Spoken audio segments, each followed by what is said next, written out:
My name is Sky Emerson. I am 33 years old. I am a Caucasian male, blue-eyed, tall, came from this wonderfully affluent family, academics, all that good stuff. I'm white privilege made flesh and standing in front of you today, my fellow college students. But what I want to talk to you about is how no matter where we start off, homelessness is something that can very realistically occur in your lifetime. I've spent nearly 10 years homeless throughout the course of my life, despite all the advantages I had. We're going to talk about everything from emotions to trauma, trust, addiction, insanity, byproducts and results of a life lived on the streets, all the events that happen and transpire. But I'm going to do this in a little bit of a different format. Over the course of years while I was out there surviving, I started writing poetry. I'm going to get embarrassed about most of it, but it kept me alive. It was a good chance for me to actually express my emotions and just get them out in some way. So I'm going to try and do this as a bit of a slam poem. If it runs off beat, anything like that, my apologies, but let's see where we can go from there. Without further ado, there's an awful pit in your stomach gnawing away at your sense of stability. No home, no house, no front door, no privacy, no sanctuary unless you build it yourself. Find a piece of peace amongst the ragged streets, or if you're lucky enough, a van, an RV, a car, a tent. I was never so capable of finding my center and being accepting of the situation. I raged and fought it in myself and the world, always demanding that we have more, get more, and when inevitably that failed to bring a sense of joy.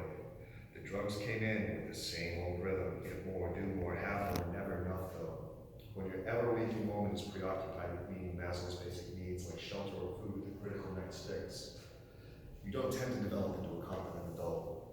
When your hustle is putting on a button-down shirt because you're white, and if you shave that week, no one will stop you walking out of the store. No one will question your actions or presence or why you're there.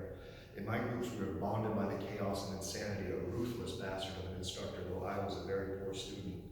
It's a world of beautiful gestures and dramatic abuse. 1 out of every 3 women in the US, UK, and Australia who are homeless experience childhood sexual abuse and trauma.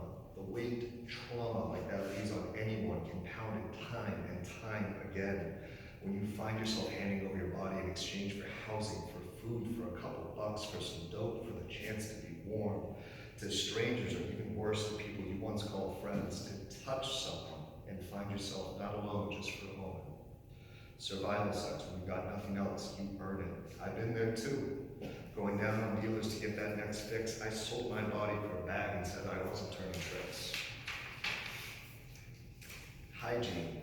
It's the next thing. Kiss it goodbye. Some people prioritize it and make sure to find public showers, sink into gyms, boil water on a stove, use a hose, a bucket, a river, and whatever you got for soap. I admire them. I grew complacent over the years and would just go for weeks until someone happened to mention that I was right. My confidence, my self-esteem, my self-respect, they told the story of what it's like to just not care anymore. Think how good you feel when you get ready to hit the campus. New clothes, new haircut, well-rested, looking sharp. If you're one of the 9% of college students that are homeless, you too can enjoy shopping. Oh, there we go. You can enjoy shopping at DSHS, at churches, begging off friends, or saying screw it, and just start boosting from local shops. I would find my shame again, disgusted with everything I'd become. I once owned a house, I had a wife, kids, I owned a business, I had a charity run for a season, I managed people, and I jet set coast to coast.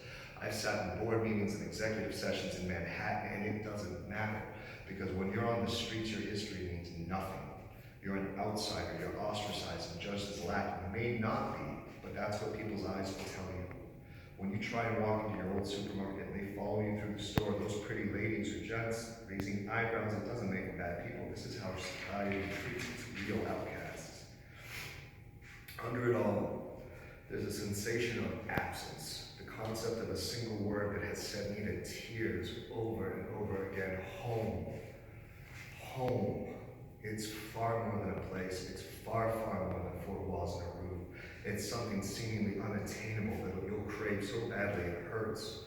And sadly though, through the years of drug abuse, I went crazy. Or I brought out the crazy that was already there. Trauma on trauma. Do you have any idea how hard it is to open your eyes, stagger to your feet, face another day when you'd rather be dead than alive? It's hard to clean up when you've got nothing to live for. Ask any addict who's been down and out, those beautifully hated soldiers of survival, pools of self-loathing that somehow found peace and found a way out. There are terrible people, and there are good people. You'll find that everyone has a price, including you.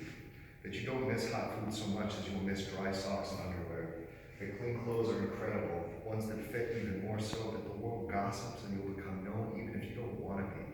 That people will see each other as a means to an end, and I did it for years and had yet to repair the incredible damage that I did. Wreckage, misery, tears, and broken hearts and bank accounts. I'm not proud of what I did while in the throes of addiction and while I was homeless. I tell you these things because it's important for me. I own my responsibility. It's easy to filter using and abusing the world around you. For your own comfort, when you don't face it, you just go cold, go icy inside. Taste a smile on your face, smile. Everything is going to be all right, and you just let your conscience fly away. Long enough, and you'll stop even being aware that you're doing it, that you're an asshole and a person without any morals. You can sink as low as you want to go. See over the lip of your casket out into the world. There's a feel of nothing and homelessness, no hope, no trust, no confidence, no safety. I've been that man laughing, screaming, crying all at once, hysterical while the cars went past. The one you may have shaken your head at, thought to yourself, never me, never me. If you ever had the opportunity to temper a street kid's day, or an adult or a senior or someone with eyes on askew, just remember that but for a single bad stroke of luck, one bad choice, or one accident, it could just as easily be